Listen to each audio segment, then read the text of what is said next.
ప్రధానమంత్రి గారు ఒక మాట అన్నారు, నా జీవితంలో ఎప్పుడూ మర్చిపోలేను. ఆయన ఒక మాట అన్నారు, మనం వచ్చినప్పుడు మీరు చూశారా అని కారులో ఇద్దరం వస్తామంటే ప్రజలు చేయులు ఊపుతున్నారు. వాళ్ళ ముఖంలో విషాదం ఉన్నా మమ్మల్ని ఆనందంగా స్వాగతం పలుకుతున్నారు, మాకు న్యాయం జరుగుతుందని. అది చూసిన తర్వాత ఏ ప్రభుత్వం అయినా సరే ఇనిషియల్ గా ప్రభుత్వం పైన వ్యతిరేకత ఉంటుంది.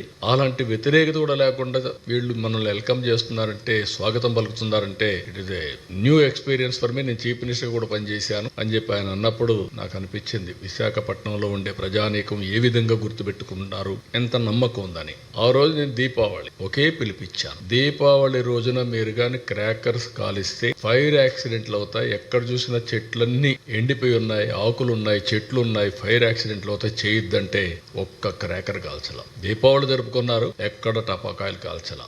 నిన్న నేను వచ్చి ఒక పిలిపిస్తే మిడ్ నైట్ బయలుదేరి వచ్చారు. ముసలి వాళ్ళు ఆసనాలు వేశారు. It is very inspiring. అంటే వాళ్ళు ఆ నమ్మకం అనేది, ప్రధానమంత్రి గారు ఒక మంచి ప్రోడక్ట్ ఇచ్చారు, ఆయన ప్రమోట్ చేశాడు, దాన్ని లాస్ట్ మైల్ తీసుకుపోవడానికి మేము చేసిన పని చాలా మంచి ఫలితాలు ఇచ్చింది. Wonderful experience. ఆ రోజు చేయొద్దంటే నిలిపేశారు, ఈ రోజు రమ్మంటే వచ్చారు. ఇదే ఆర్కే బీచ్ సాక్షి, ఇదే కలెక్టరేట్, రెండు కూడా అలాంటి ఒక మంచి ఎక్స్పీరియన్స్.